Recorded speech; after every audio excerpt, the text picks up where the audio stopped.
বলছেন। না কইলাম আর কি, যাই হোক মনে যদি কিছু না করেন আপনি ফোন নাম্বারটা একটু দেওয়া যাবে? সূর্য আপনার সাহস কম না? আমার ফোন নাম্বার চাচ্ছেন, আমার ফোন নাম্বারটা আপনি কি করবেন? ফোন নাম্বার দিয়ে করবো এইটা, ওই যে আপনি এই বাসায় আন, আমার স্যারের গেস্ট, আপনি আত্মীয়, আপনার আসা যাওয়ার পথে যদি কোনো বিপদ আপদ হয় আমাকে আপনি কল করবেন, আমি চলে যাব। এই জন্য আমি আপনাকে আপনার সিকিউরিটির জন্য আমি বলছি।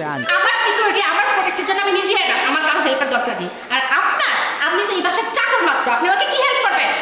সাবধান সাবধান, মুখে সামাল দিয়ে কথা বলবেন। আমি এ বাসার সিকিউরিটি, এই সম্পূর্ণ দায় দায়িত্ব আমার। এই বাসায় কত টাকা আসা যাওয়া করে, কত লোকজন আসা যাওয়া করে, আমাকে হিসাব দিয়ে যাইতে হয়, জানেন আপনি? আপনি কাকে কি বলছেন? এই, আপনি বাসার চাকর, এটা ভুলে যাবেন না। আর সিকিউরিটি গার্ডের চাকরি কি করতে হয়, কি করে, এটা আমি জানি। এগুলো আপনার দায়িত্ব, এগুলো আপনার কাজের মধ্যে পড়ে, আপনি এগুলোই করবেন। আর আপনার এত বড় সাহস হয়েছে, আপনি আমাকে ঘরে কথাবার্তা বলতেছেন? হ্যাঁ, আমি এখন আপনাকে ফোন দিচ্ছি আর আপনার চাকরি থেকে আর দরকার নাই, দরকার নাই, ওগুলো ফোন টোন দিয়ে কোনো লাভ নেই। আপনি যান, আপনি যান যান যান।